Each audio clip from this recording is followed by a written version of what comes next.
El primero, cerrar las heridas cuanto antes, ¿no? Al final siempre buscamos que el paciente esté el menor tiempo posible con esa herida abierta. Vamos a mejorar la calidad de vida del paciente, que al final todo está relacionado, ¿no? Pero es un punto muy importante. También va a mejorar esa confianza que tiene en nosotros, esa vida social que el propio paciente tiene. Y también a realizar tratamientos costo efectivos. Es algo que es necesario y muchas veces incluso nos viene impuesto. Y para conseguir estos objetivos, vamos a hacer un breve repaso comenzando por el proceso de cicatrización. ¿Qué es el proceso de cicatrización? Es ese proceso fisiológico que se desencadena cuando hay una pérdida de la integridad cutánea, cuando aparece una herida. Como sabéis, consta de 4 fases diferentes. La primera fase es la fase hemostásica, que es una fase súper rápida, dura segundos, minutos, y el objetivo de esta fase hemostática va a ser frenar la pérdida de sangre. Por ello, su célula principal será la plaqueta, que va a formar ese tapón plaquetario, y además se va a producir un proceso de vasoconstricción. ¿Para qué? Para frenar el aporte vascular en esa zona. Seguida se encuentra la fase inflamatoria. En este caso el objetivo va a ser la defensa, por lo que las células principales van a ser los neutrófilos, los macrófagos y los linfocitos T. Y como nuestro organismo es muy inteligente, en este caso, en vez de hacer una vasoconstricción, va a hacer una vasodilatación. ¿Para qué? Para facilitar la llegada de estas células de defensa al lecho de la lesión. ¿Esto qué va a provocar? Que esta fase sea más exudativa, ¿vale? Y esto es un papel importante, ¿no?, a tener en cuenta, porque muchas veces asociamos un aumento del exudado directamente con una infección y muchas veces no lo es. Incluso muchas veces no, este desencadenamiento de esta fase inflamatoria hace que suba el nivel de exudado y es otra de las causas frecuentes de este aumento de exudado. Tercera fase, la fase de proliferación.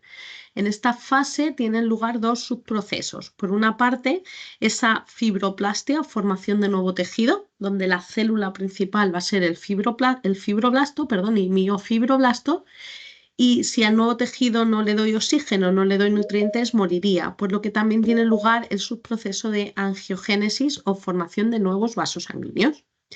Y una vez que esa herida queda cubierta, necesitamos esa maduración del tejido, esa cuarta fase de maduración, donde el tejido va a ganar resistencia, va a adquirir características similares a todo el tejido circundante, y esta fase va a durar semanas, meses, años en función del tipo de herida, la evolución previa, el tipo de paciente, etcétera, etcétera.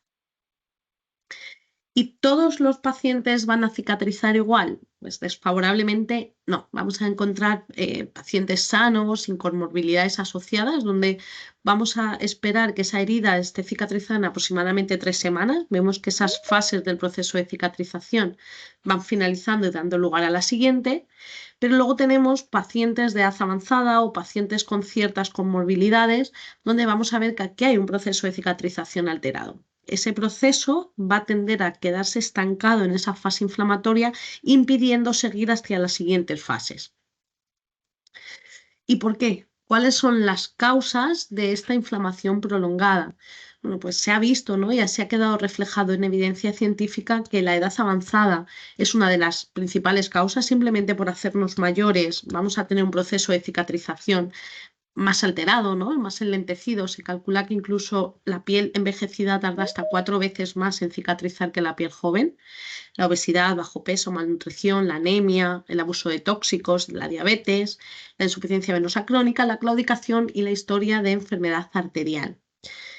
Y todos estos conceptos, ¿no?, todas estas características o patologías concomitantes que tiene una persona, que van a hacer que esta inflamación se prolongue y afecte a este proceso de cicatrización, vamos a agruparlo para que sea más fácil recordarlo, ¿no? Y vamos a guiar la sesión hablando de este concepto de paciente con un plus. Es decir, paciente con un plus es aquel paciente con un proceso de cicatrización alterado debido a que presenta alguna de las características o condiciones que enlentecen este proceso.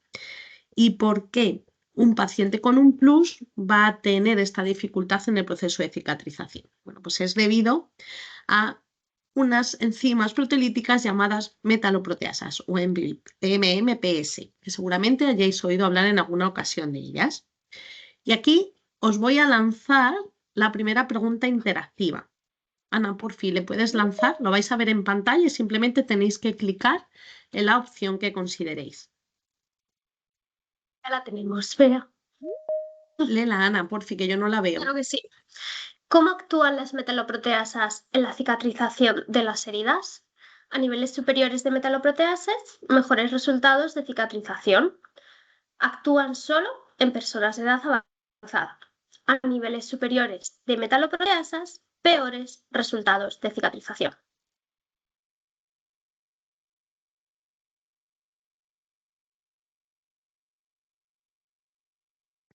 ¿Verdad? Os animamos a que vayáis dando la respuesta que consideréis y ahora hacemos un breve resumen cuando Ana considere.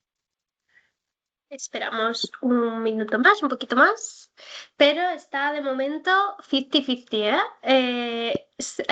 Tenemos a niveles superiores de metaloproteasas mejores resultados de cicatrización y a niveles superiores de metaloproteasas peores resultados de cicatrización. Esta segunda va ganando en un 67% versus la primera, que era un 33%.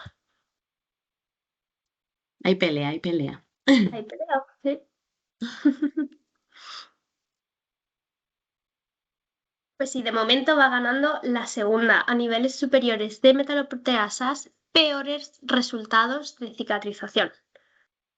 Vale, pues detenemos ya la votación, Ana, y vamos a ver la respuesta. Pero antes de acceder directamente a la respuesta, vamos a recordar cómo es nuestra matriz extracelular, esa MEC, para entender un poquito cómo van a trabajar estas metaloproteasas en ese proceso de cicatrización. Y cuando hablamos de esa matriz extracelular, es como si dijéramos que es nuestro andamio, o sea, nuestro andamio dérmico flexible. Vamos a ver, ¿no?, que entre todas esas estructuras, todas esas fibras, se van a encontrar los fibroblastos, que son las células encargadas de formar ese colágeno, esa elastina. Y recordar, ¿no?, cuáles son las funciones principales de la piel. La función resistencia, ¿no?, y la función elasticidad. La resistencia, ¿a quién se la va a dar? El colágeno, y la elasticidad, la elastina. Como recordáis, ¿no?, los dos componentes que dan lugar a ese colágeno.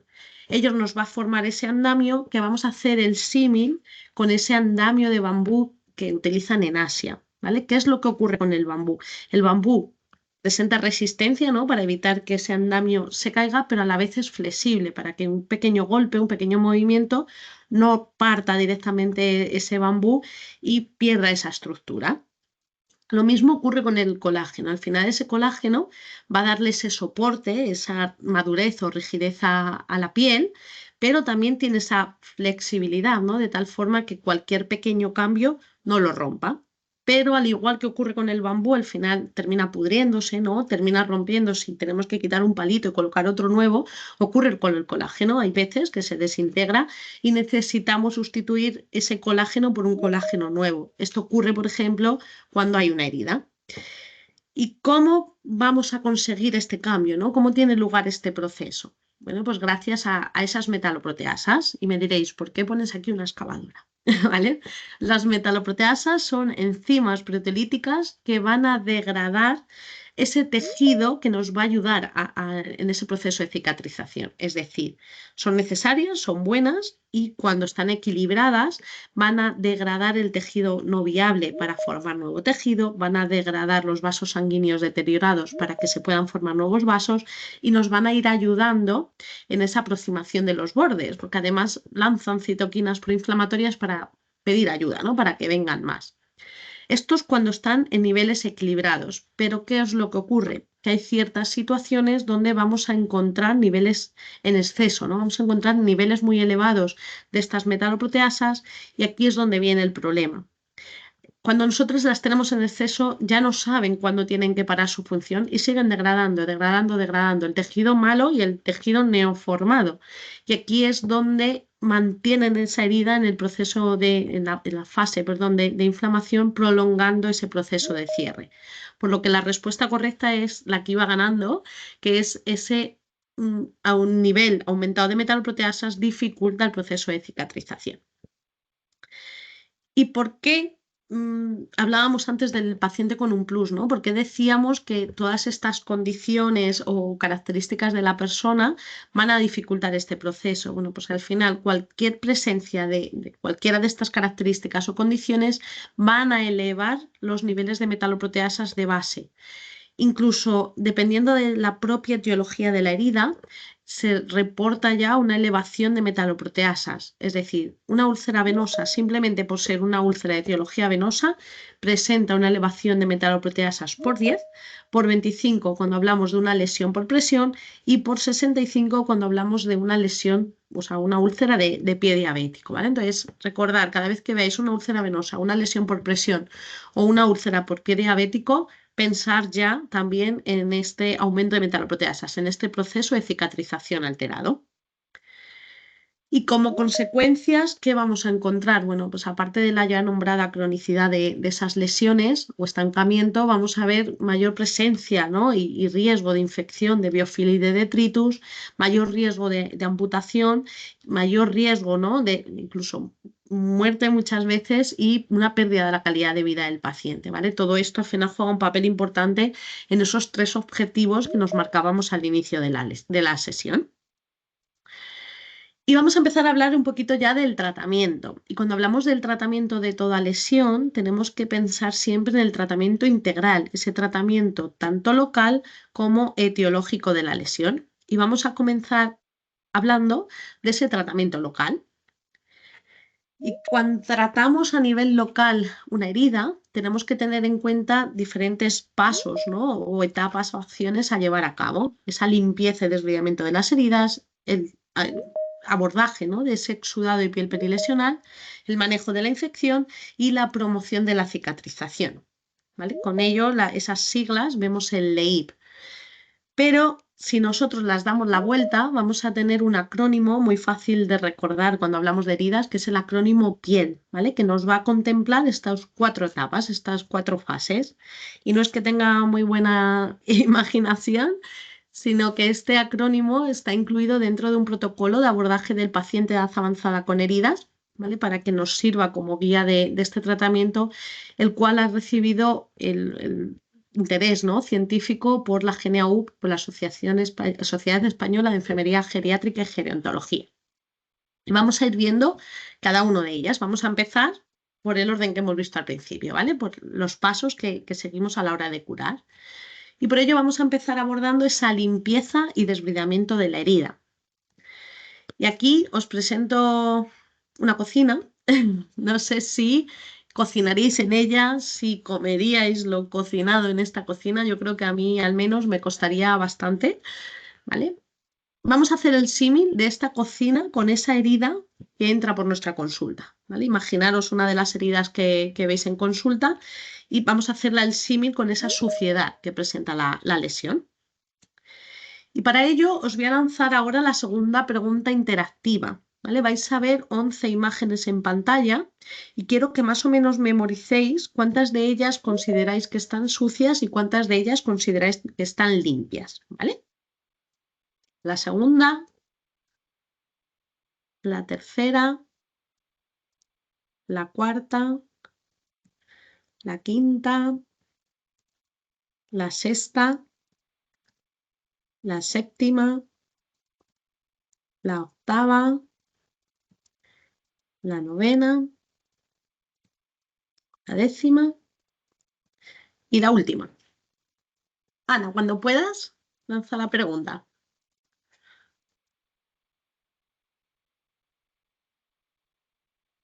Ahí lo tenéis, perdonad. ¿Cuántas de estas heridas ves limpias o sucias? Primera opción, 4 limpias y 7 sucias. Segunda opción, 5 limpias y 6 sucias. Tercera opción, todas están limpias. Y última opción, todas están sucias.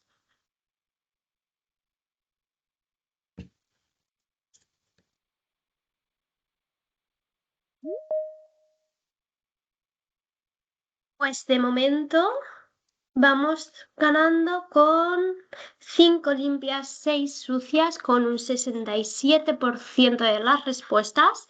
Y en segundo lugar queda 4 limpias y 7 sucias. Perfecto.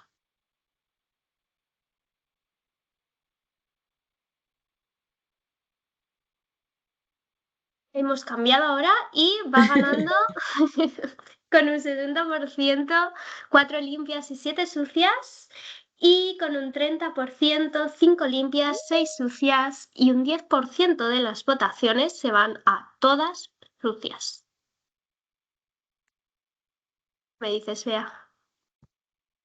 Cuando tú veas, Ana. Yo creo que ya, ¿Ya? más o menos. Venga.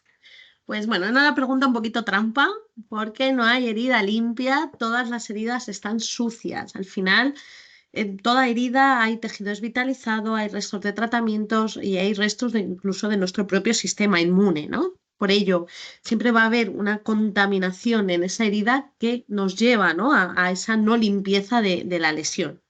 Y aquí siempre me gusta preguntaros, ¿qué entendemos por limpia, qué entendemos por sucia? Suelen salir dos conceptos, ¿no? El está amarilla o no lo está, y él está infectada y no lo está, ¿vale? Al final es un término que cada uno le damos una interpretación, pero no hay herida limpia, ¿vale? En toda la herida va a haber microbios, va a haber suciedad que debemos abordar.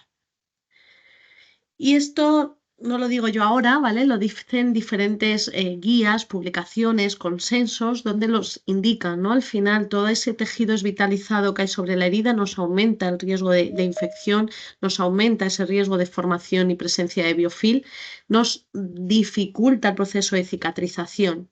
Incluso se llega a decir que aquellas heridas que son desbridadas con una frecuencia mayor, ¿no? Semanalmente, tienen hasta cuatro veces, ¿no? Mayor posibilidad de cicatrizar que aquellas que se desbridaron con mayor frecuencia. Bueno, entonces aquí se marca esa necesidad de limpieza y desbridamiento de las lesiones. Y si hablamos de cómo limpiar, bueno, pues al final las guías lo que nos dicen es que hay que limpiar la herida inicialmente en cada una de las curas antes del cambio de apósito.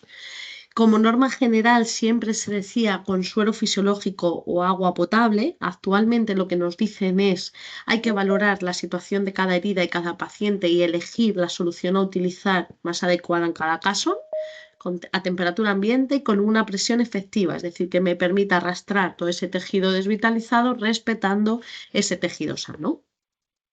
Y acompañando a la limpieza, ¿qué vamos a tener siempre, ¿no? ¿Qué otro concepto o procedimiento debemos realizar? Bueno, pues es el desbridamiento, esa técnica que nos va a permitir eliminar todo ese tejido desvitalizado, detritos y cuerpos presentes en el lecho de la lesión. Es decir, me va a permitir eliminar todo ese caldo de cultivo, toda esa suciedad de la herida y ponerme, ¿no? la herida, una puesta a plano de la herida, me va a permitir ver realmente qué herida voy a tratar. Como sabéis, hay muchos tipos de desbridamiento diferentes: cortante, autolítico, enzimático, quirúrgico, larval, osmótico, mecánico, electrostático, y que yo utilice uno no quita que utilice otro. Muchas veces puedo combinarlos y potenciar así su efecto. No sé si conocéis todos ellos, si no, si queréis preguntarlo a través de ese apartado de preguntas y respuestas, pero hoy vamos a centrarnos un poquito en el desbridamiento electrostático. Probablemente algunos de ellos lo conozcáis ya y otros probablemente no, es lo que más nos suelen decir, ¿vale? Entonces vamos a recordarle. Y aquí, antes de hablar de este desbridamiento electrostático, me gustaría lanzaros la última pregunta interactiva para ver realmente a la hora de realizar este desbridamiento, ¿qué barreras soléis encontrar? No sé si desbridáis mucho, si no desbridáis, cómo lo hacemos, ¿vale? Pero me gustaría saber, en el caso de no hacerlo o en el caso de las situaciones donde no lo hacemos, el motivo, ¿no? Esa principal barrera para hacerlo. Ana, cuando puedas. Ya lo he lanzado y básicamente tenemos que definir en una palabra la principal barrera a la hora de desbridar una herida. Esperamos un poquito, nos sale sangrado, dolor, tiempo.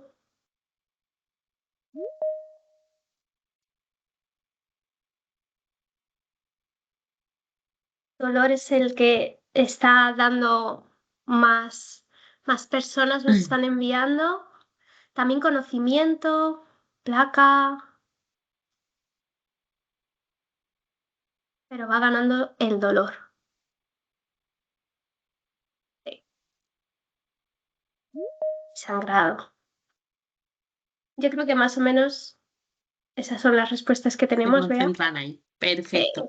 Al final depende también, ¿no? de qué tipo de paciente estemos tratando y qué tipo de lesión, sobre todo. Muchas veces vamos a decantarnos más por un tipo o por otro, no buscando salvar estas barreras, ¿no? El dolor suele ser crucial siempre, el riesgo de sangrado, el conocimiento, ¿no? Que también nombrabais.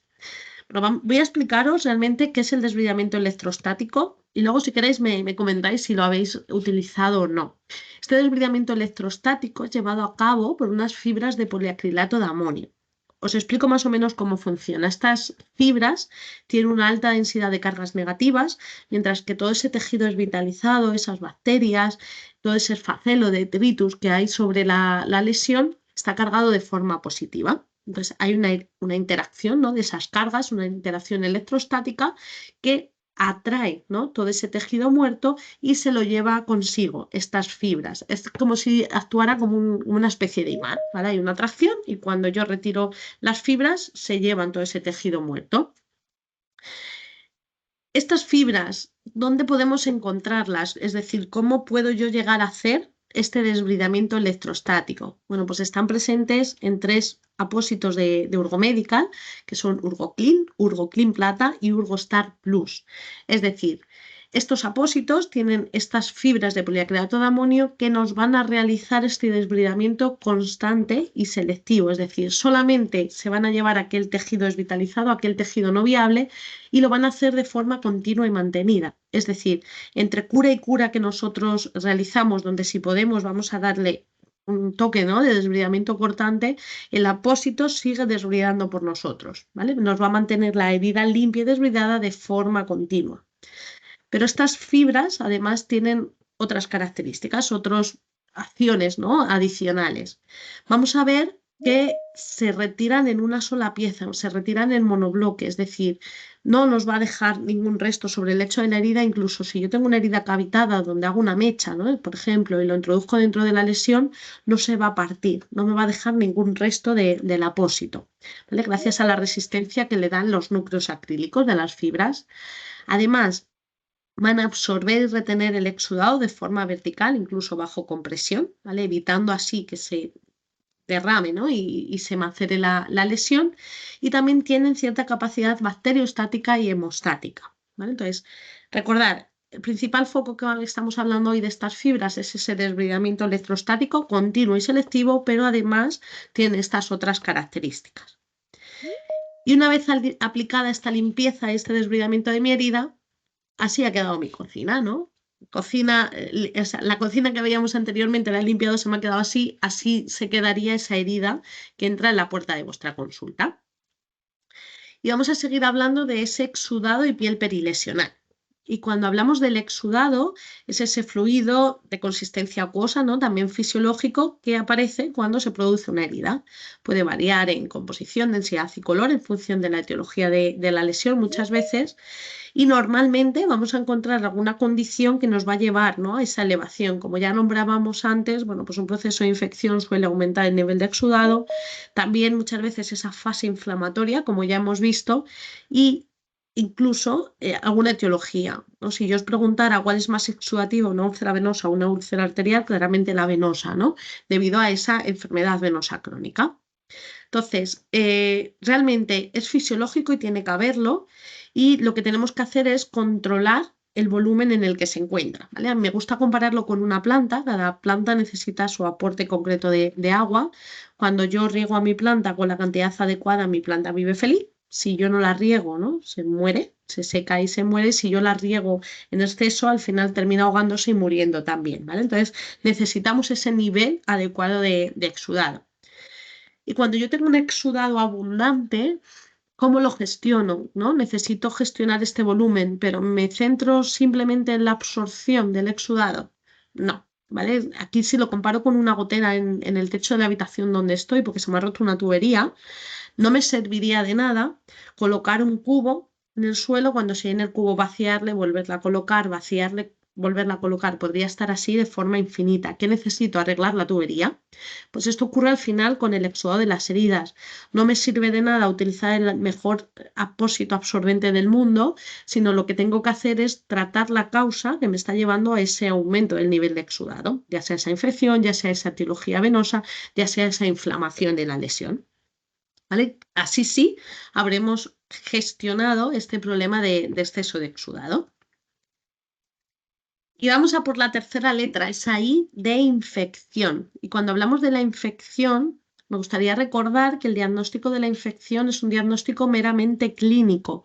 No tenemos que hacer cultivos de forma sistemática. Muchas veces recibimos resultados que son falsos y deberemos, ¿no? Dejar estas técnicas diagnósticas para motivos justificados, como pueden ser cuando he comenzado a tratar con un antimicrobiano y no responde, cuando sé que estoy ya en una fase de una infección extendida o sistémica, necesito poner un antibiótico, necesito saber para qué cepa, ¿no? Cuando hay un procedimiento quirúrgico, realmente ahí sí que estaría indicado de inicio ese cultivo microbiológico. Si no, diagnóstico siempre meramente clínico, buscando la presencia de signos clínicos de infección. ¿Y cómo sabemos, ¿no? En qué estado o en qué fase se encuentra nuestra herida? Bueno, toda herida que se infecta va a ir pasando por diferentes etapas. Si nos fijamos en el apartado amarillo, empezamos por la izquierda, vamos a encontrar esa fase de contaminación. En la fase de contaminación existe esa presencia, ¿no? de microorganismos que no se multiplican, no nos causan ningún daño, no son ninguna amenaza, pero están ahí. Recordad, no hay herida limpia, todas las heridas están al menos contaminadas. Hay un momento en el que estos microorganismos empiezan a multiplicarse y aquí van creciendo, creciendo, creciendo en volumen, como vais viendo, ¿no? Aumenta el número de gérmenes y la virulencia, pero todavía no hay ninguna amenaza, no está afectando nuestro proceso de cicatrización. Entramos en la fase de colonización. ¿Qué es lo que ocurre? Que hay un momento que esta multiplicación ya empieza a ser un problema y nos trae problemas, ¿no? a ese proceso de cicatrización y nuestro cuerpo responde. ¿Cómo? Mostrando signos clínicos de infección. Entramos ya en esa fase de infección local. Este punto es lo que hasta hace muy poquito se ha llamado colonización crítica. Hoy lo que se hace es dividir esa infección local en dos subtipos, sutil y clásica. La sutil es ese inicio del proceso de infección donde vamos a encontrar signos clínicos como por ejemplo la hipergranulación, ¿no? La decoloración del tejido, y cuando hablamos de una infección local clásica ya hablamos de ese dolor, calor, rubor, tumor, pérdida funcional. Si seguimos aumentando el número de gérmenes o la virulencia, entramos a una infección extendida y por último esa infección sistémica, ¿vale? Donde muchas veces incluso está la sepsis y la muerte del paciente. Si os fijáis también, a partir de ese mismo punto donde comenzamos con esa infección local sutil, empieza la formación de biopelícula o de biofilm. Y cómo debemos actuar, ¿no? Porque en todas las etapas no debemos actuar igual. Al final en una hay una infección, en otra no la hay. No es lo mismo tampoco una infección sistémica que una infección local. Lo que nos dicen las guías es que en esas primeras dos etapas necesitamos vigilar, tener controlada esa situación, evitar que esa colonización, ¿no? vaya a más. En el momento que entramos en una fase de infección, esa infección local sutil, necesitamos intervenir. ¿Y qué es lo que nos recomiendan las guías? Bueno, en el caso de una infección local, ya sea sutil o clásica, la indicación es comenzar con un tratamiento antimicrobiano y además añadir un antibiótico sistémico en pacientes inmunodeprimidos, y en el caso de una infección extendida o sistémica, a todos los pacientes desde el inicio un tratamiento antimicrobiano más un antibiótico sistémico. Y como recordatorio de algunos de los signos clínicos de infección, bueno, pues una infección sutil, ¿no? Esa decoloración del tejido, ese tejido de granulación, ¿no? Rojo Ferrari que empieza a volverse rosita pálido, la hipergranulación, el tejido friable, el aumento del esfacelo o el aumento del exudado. Infección local clásica, ese dolor, calor, rubor, tumor, pérdida funcional que tanto hemos oído. Y si nos vamos ya a una extendida, bueno, pues vamos a encontrar esa extensión del eritema más allá de 2 centímetros del borde de la lesión, esa inflamación de los ganglios linfáticos, esa fiebre, pirexia, ese malestar general, entre otros. Y cuando hablamos de la infección, muchas veces está presente el biofilm, ¿no? ¿Qué es el biofilm? Recordar, es esa agrupación de bacterias sésiles que se sobreprotegen con una carcasa mucopolisacárida. ¿Se sobreprotegen de qué? De cualquier amenaza externa, ya sea un tratamiento antimicrobiano, un tratamiento antibiótico o nuestro propio sistema de defensa. ¿Qué es lo que ocurre? Como veis, en muy poquito tiempo, en cuestión de horas, nos están formando colonias estables, se vuelve un biofilm maduro que empieza a diseminarse. Cuando hablamos del tratamiento del biofilm, aquí muchas veces nos vamos a matar las bacterias, necesito romper la membrana y es cierto, ¿no? Yo tengo que romper esa carcasa mucopolisacárida y eliminar o matar esos microbios, esas bacterias que nos están dando lugar al biofilm. Pero este biofilm maduro, este punto 4, que yo abordo, yo rompo y mato las bacterias, si no hago nada más, en tan solo 24 horas de ser atacado vuelve a ser un biofilm maduro, ¿vale? Tiene esa capacidad de reproducción muy rápida. ¿Qué es entonces lo que tengo que hacer? Cuando hablamos del abordaje del biofilm, no me tengo que centrar solo en su tratamiento, sino también en su prevención. ¿Y cómo voy a conseguir prevenir esa formación de nuevo del biofilm? Manteniendo la herida limpia, eliminando todo ese caldo de cultivo para la proliferación bacteriana. Y aquí recordar, en toda herida que entra ya en esa fase de infección local sutil, hay presencia de biofilm. Y para ir terminando con la infección, cuando hablamos de que una herida está infectada, ¿vale? Vamos a tener en cuenta que siempre va a haber 4 elementos que nos van a jugar un papel importante, van a formar un círculo vicioso, el círculo vicioso de la infección. ¿Qué vamos a encontrar? Fibrinas facelodetritus, que ya hemos dicho que está en todas las heridas, vamos a encontrar microbios, vamos a encontrar biofilm y vamos a encontrar niveles de exudado. ¿Qué es lo que ocurre? Que siempre la presencia de uno me va a llevar a la presencia del resto, ¿vale? Voy a necesitar abordar estos 4 elementos de forma simultánea para poder detener o parar ese proceso infeccioso, ¿vale? Si yo no quito el caldo de cultivo a las bacterias, van a seguir proliferando, van a seguir formando biofilm, van a seguir elevando los niveles de exudado, ¿no? Si no mato los microbios, al final el biofilm va a seguir desarrollando, ¿vale? Uno siempre me va a llevar a la presencia del resto. Entonces, recordar, es necesario abordar estos 4 elementos de forma simultánea. Y aquí, como solución que desde Urgo Medical podemos aportaros, es Urgoclean Plata, que es un apósito desbridante con plata.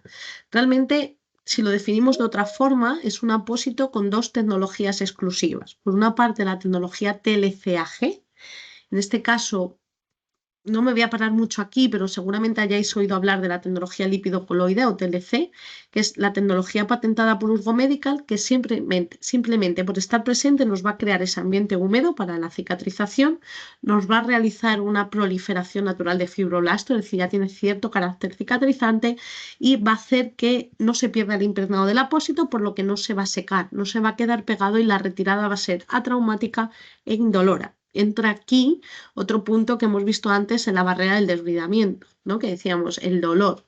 Realmente el desbridamiento que hacen las fibras de poliacrilato de amonio es un desbridamiento indoloro, ¿vale? No se va a quedar pegado y el paciente no va a sentir ninguna molestia en esa retirada, ¿no? Si yo a esta tecnología TLC, que está presente en los apósitos de Urgo Medical, le añado la plata, lo que le estoy dando es ese poder antimicrobiano al apósito, ¿vale? Exacción de 24 horas y de un amplio espectro.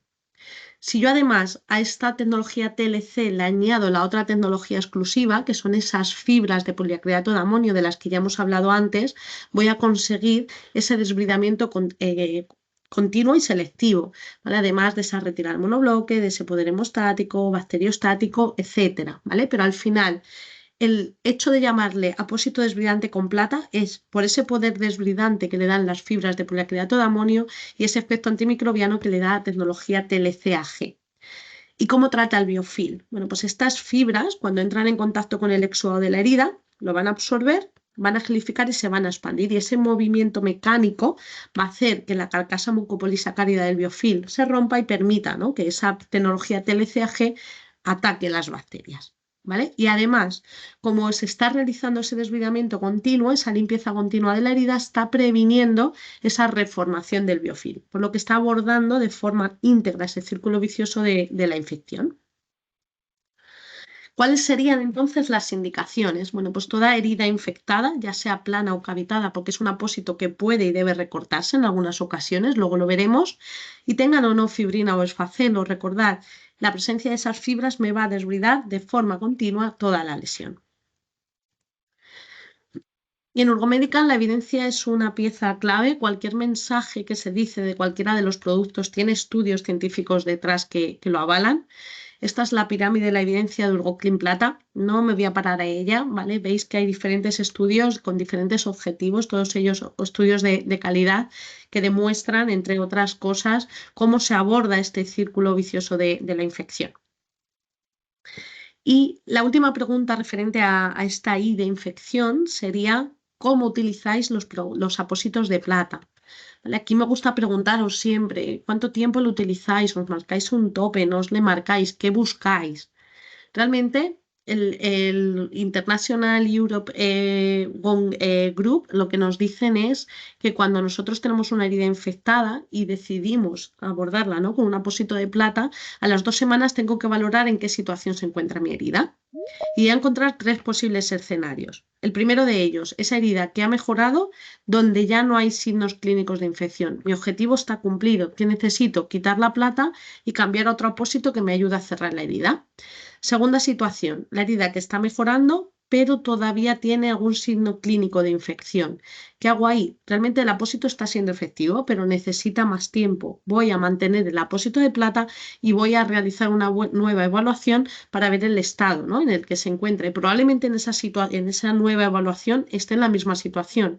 No haya finalizado de abordar ese proceso, pero haya mejorado respecto a la última vez. Mantengo. Y por último, esa herida donde haya o no haya signos clínicos de infección es que la herida no ha mejorado o incluso ha ido a peor. Ahí paro el tratamiento con el apósito de plata y realizo una evaluación completa al paciente. A lo mejor hay alguna patología concomitante que se me escape y esté afectando ahí, o a lo mejor es que ese apósito no tolera, este paciente, perdón, no tolera este apósito, ¿vale? Entonces, evaluación completa de mi paciente. Y para terminar, vamos a por la última letra, esa promoción de la cicatrización. Y aquí voy a ser muy rápida porque ya hemos hablado de ello. Recordar, ¿no? Tenemos X pacientes, que son pacientes con un plus, que si yo os preguntara cuántos pacientes con un plus entran en vuestra consulta, seguramente me dijerais más del 90% de los mismos, pacientes de edad avanzada o con comorbilidades como una diabetes, una hipertensión, una obesidad, un sedentarismo, entre otros, que tienen ese proceso de cicatrización alterado por un aumento de metaloproteasas. Y aquí, ¿qué solución podemos encontrar? ¿No? Pues al final disminuir ese exceso de metaloproteasas, llevarles a ese equilibrio para potenciar bien ese proceso de cicatrización. Aquí desde Urgomedical os aportamos la tecnología TLC-NOS, que por una parte nos va a dar esas 3 características que ya hemos visto en la tecnología lipido-coloide, retirada traumática, cura en ambiente húmedo y proliferación de fibroblastos, pero en este caso en vez de la plata lo que se le añade es la tecnología NOS. ¿Qué hace esta tecnología NOS? Disminuir ese exceso de metaloproteasas, llevarnos esos niveles, ¿no?, al equilibrio para poder promocionar el cierre, ¿vale? Para sacar a la herida de esta fase inflamatoria mantenida y ayudar en ese proceso de cicatrización. Si yo a esta tecnología TLC-NOS le añado las fibras de poliacreato de amonio, que ya hemos visto, voy a tener un apósito desbridante que acelera el proceso de cicatrización. Es decir, gracias a las fibras voy a tener ese desbridamiento continuo y selectivo y gracias a la tecnología TLC-NOS voy a ayudar a la herida a cicatrizar. Voy a disminuir ese exceso de metaloproteasas. Indicaciones de este Urgostar Plus. Realmente herida plana o cavitada, igual se puede recortar, igual que Urgoclean Plata, con o sin tejido fibrinoso esfacelado. Como tienen las mismas fibras, me va a limpiar y me va a desbridar la herida igual que lo hace Urgoclean Plata en esas fases de inflamación, granulación y epitelización, es decir, heridas no infectadas. Y volviendo a la evidencia científica, decíamos, ¿no? Es una pieza clave. Y aquí tenéis la pirámide de la evidencia de Urgostar Plus. Es el apósito con mayor nivel de evidencia del mercado. Veis estudios en las diferentes partes, ¿no?, en función de los objetivos que se han buscado, incluso recomendaciones por guías internacionales, como el Grupo Internacional del Pie Diabético, la guía NICE, incluso una publicación en la revista The Lancet, que creerme que no es fácil de conseguir. Y cosas en común. de ambos apósitos a la hora de la manipulación, ¿no? O el modo de uso. Hemos dicho que estos apósitos limpian y desbridan.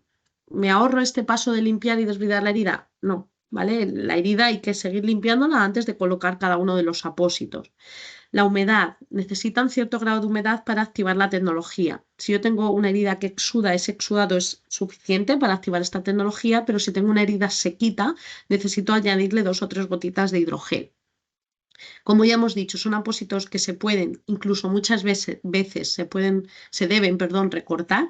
¿Para qué? Para asegurar ese contacto directo entre la base del apósito y el lecho de la herida, permitir, ¿no?, que esa tecnología en contacto haga su acción.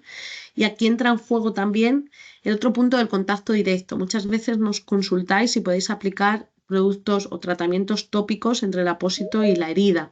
La respuesta es no, ¿vale? Y así lo indica la ficha técnica.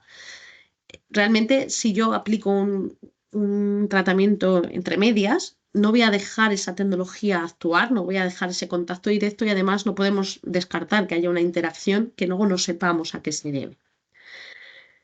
Y para asegurar una buena experiencia, ¿qué podemos encontrar? Bueno, al final la tecnología TLC-NOS, si la habéis utilizado, nos sorprende, ¿no? Y muchas veces estamos acostumbrados a utilizarla en heridas, una quemadura, ¿no? Por ejemplo, se me ha cerrado en una semana y ya espero que todo vaya igual. No, hay que dejarla actuar, hay que tener paciencia. No todas las heridas son iguales. Aquellas heridas de mayor evolución, un paciente más complejo va a tener mayor exceso de metaloproteasa, entonces necesita su tiempo.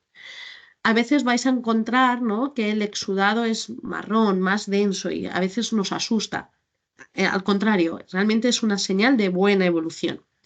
También os comentáis a veces, es que la herida se me ha hecho más grande, esto no va bien. Para nada, ¿vale? Al final, recordad, ese desviamiento selectivo retira solo aquel tejido desvitalizado, ese tejido no viable, y si nos da la sensación de que se ha hecho más grande es que toda esa piel perilesional era tejido muerto. Necesitamos acondicionar esos bordes para poder ir cerrando la herida. Y por último, cuando tenemos una herida muy exudativa, nos puede ayudar en esa gestión del exudado, en ese trasvase al apósito secundario, realizar un corte en el apósito. Simplemente es debido a ese desbridamiento, ¿no?, donde nos está eliminando y generando ese moco, no me sale la palabra, bueno, esa consistencia, ¿no?, más densa, que nos puede dificultar la salida del exudado hacia afuera, ¿vale? Pues hacer este corte nos lo va a facilitar ese drenaje a la vez que seguimos desbridando esa lesión. Y con esto hemos terminado toda la parte de ese tratamiento local. Recordar siempre ese acrónimo PIEL, pero recordar esa importancia del tratamiento integral. Y aquí, Ana, ¿qué papel, ¿no?, o cómo podemos ver ese tratamiento etiológico de las lesiones?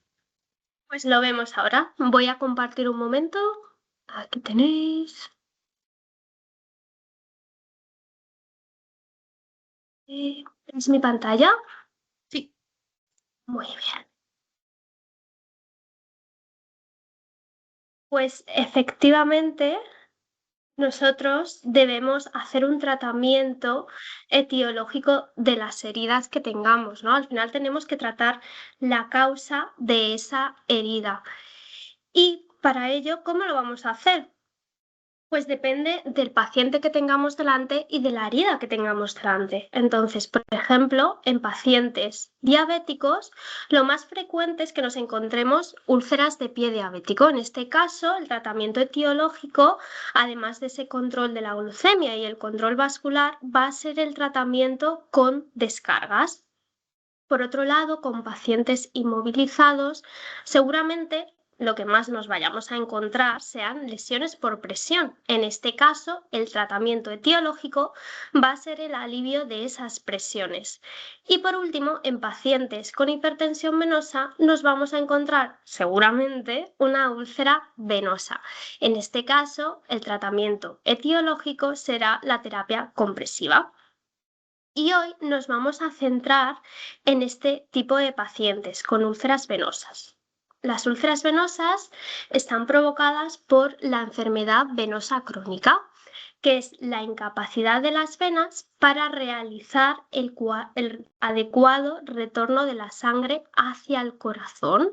Parte de esta sangre sí que va a subir hacia el corazón, pero otra parte se va a empezar a acumular en las piernas. Esto va a producir una hipertensión que nos va a dar lugar a los diferentes síntomas y problemas que vemos en estos pacientes. Y es que, ojo, porque entre el 75 y el 80% de las lesiones en pierna son venosas. Por tanto, es clave que en toda herida que tengamos en pierna hagamos un diagnóstico completo. Da igual si la herida es pequeñita o la herida es enorme. Tenemos que hacer un diagnóstico completo. ¿Cómo lo vamos a hacer? Pues lo primero de todo es hacer una evaluación del paciente, siempre buscando esos antecedentes clínicos de la enfermedad. A continuación, haremos un examen clínico tanto de la pierna como de la úlcera, fijándonos en si hay edema, cómo son los bordes de la lesión y el nivel de exudado, entre otros signos clínicos.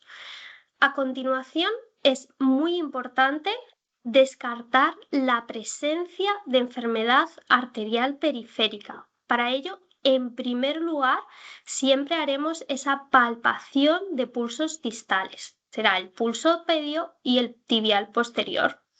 En caso de estar presente uno de los pulsos, podemos descartar en un 98% de los casos la presencia de enfermedad arterial periférica y vamos a tratar esa lesión como una úlcera venosa con vendaje compresivo de 40 milímetros de mercurio.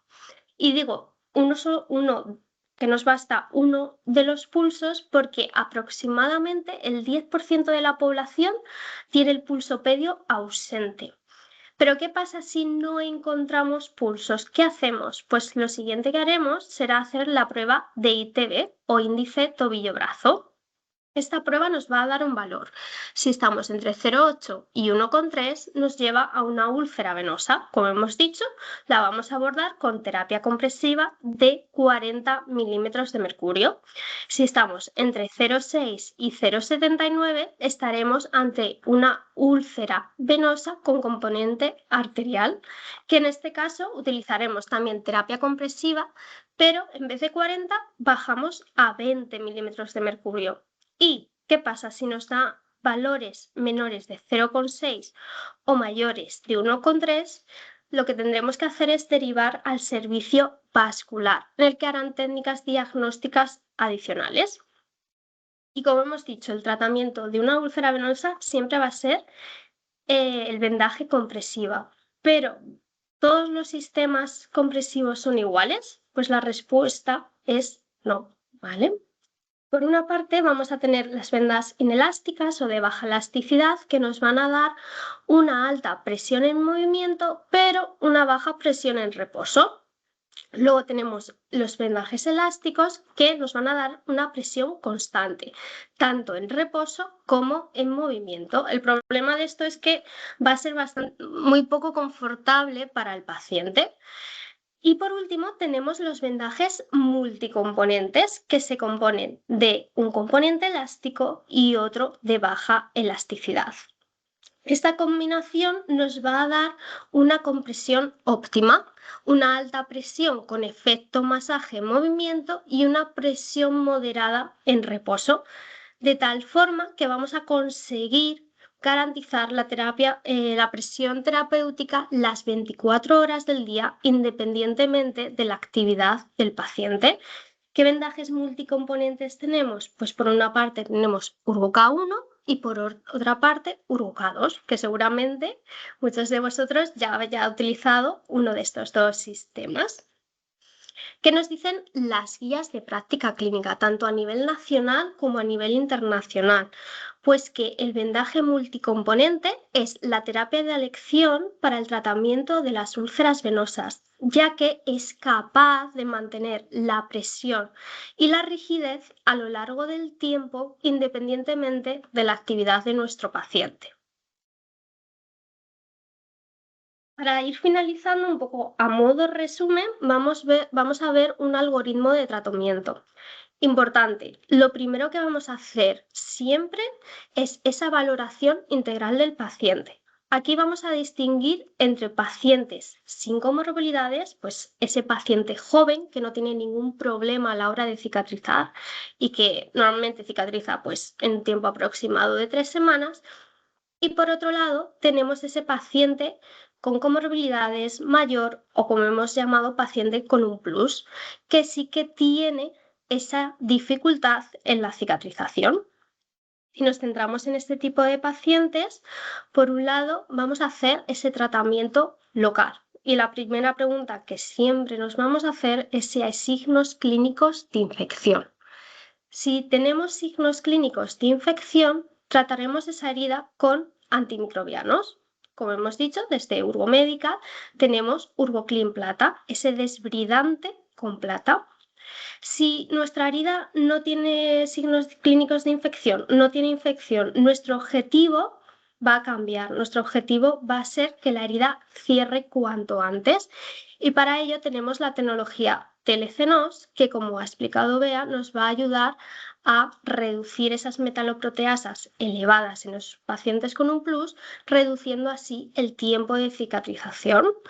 Con tecnología Telecenos tenemos la gama Urgostar y dentro de ella está Urgostar Plus, que además de reducir ese tiempo de cicatrización, va a hacer esa limpieza entre curas.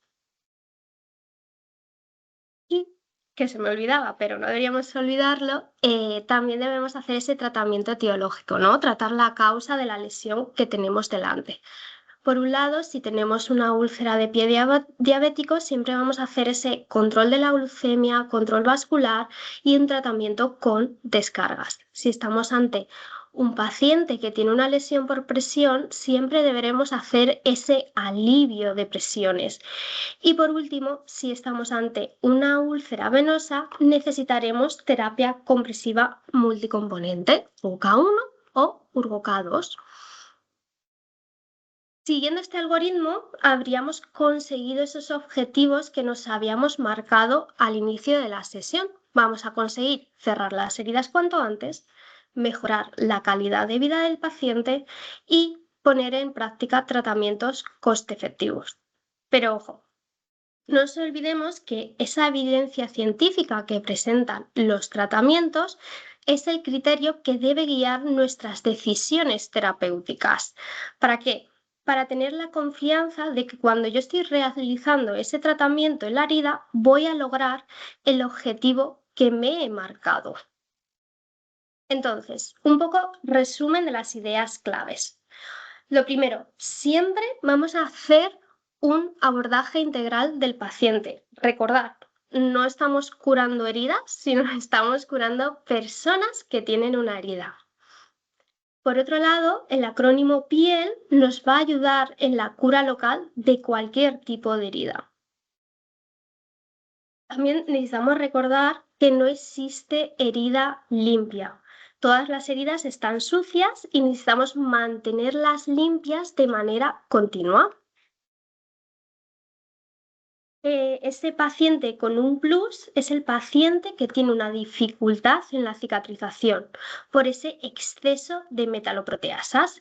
Y con la tecnología Telecenos vamos a poder reducir esas metaloproteasas y conseguir reducir el tiempo de cicatrización. No solo eso, que cuando antes empezamos con este tratamiento, mejores resultados vamos a obtener.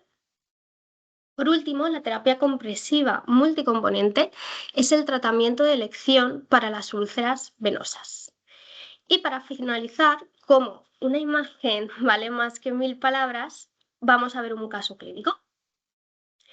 Este caso clínico es de María Ángeles Alvarado, de Jerez de la Frontera. Y en este caso vamos a comenzar hablando un poco de nuestra paciente, ¿no? Tenemos una mujer de 85 años, de edad avanzada, que presenta diferentes antecedentes. Tiene insuficiencia venosa crónica, edemas asociados a esa insuficiencia venosa, trombosis venosa profunda y además tiene una movilidad reducida. Como podemos ver, esta paciente tiene el perfil de un paciente con un plus, tiene edad avanzada y otras características que ya nos dan unas pistas de qué tipo de paciente tenemos delante.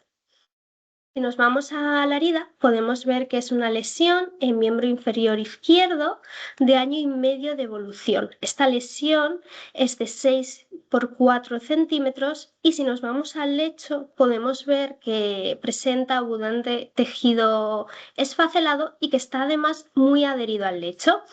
Además tiene una piel perilesional irritada y signos clínicos de infección.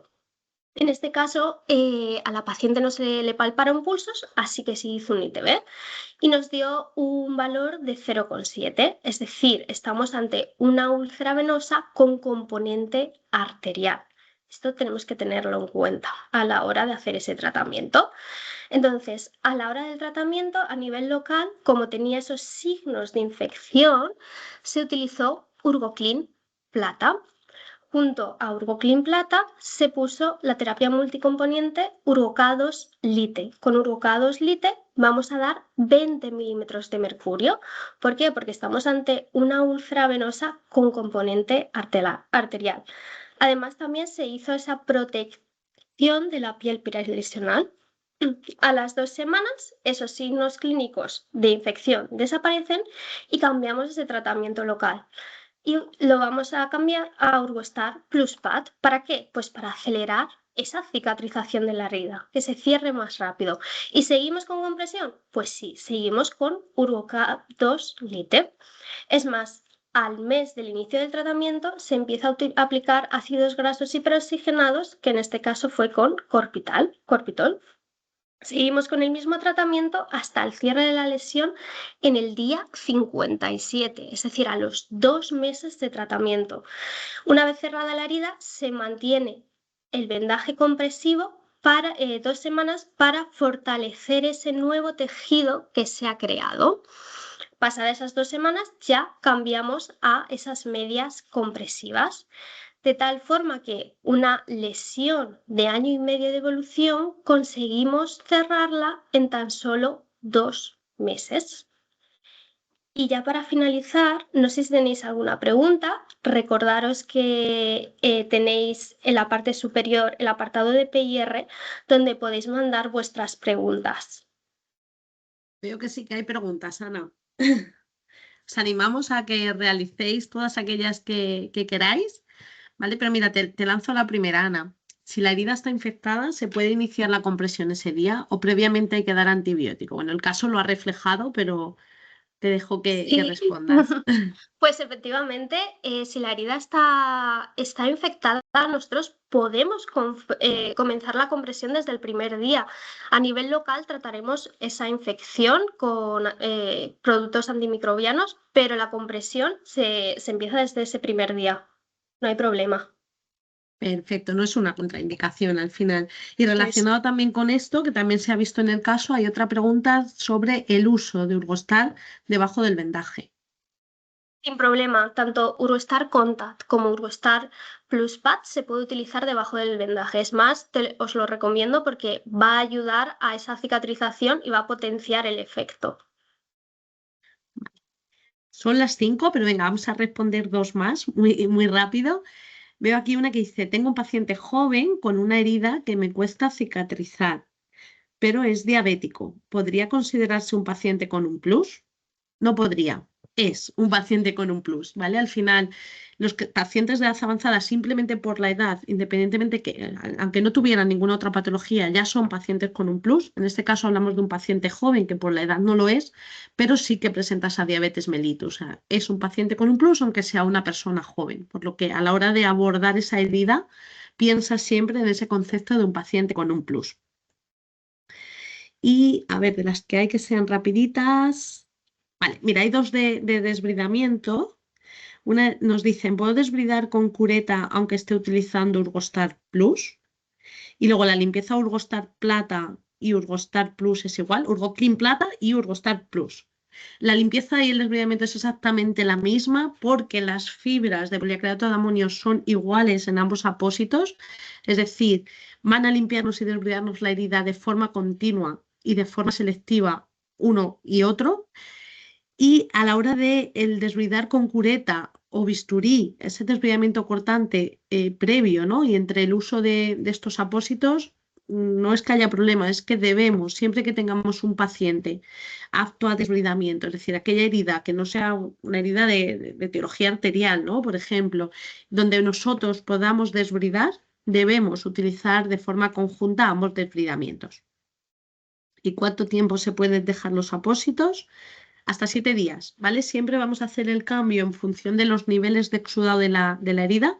La herida habla, la herida nos dice cuándo hay que realizarle ese cambio de apósito, pero según vaya avanzando, ¿no? Y vayan disminuyendo esos niveles de exudado, podemos mantenerlo sobre la herida hasta un máximo de 7 días. Y creo que hemos respondido todas, Ana. ¿Hay alguna más que queráis realizar?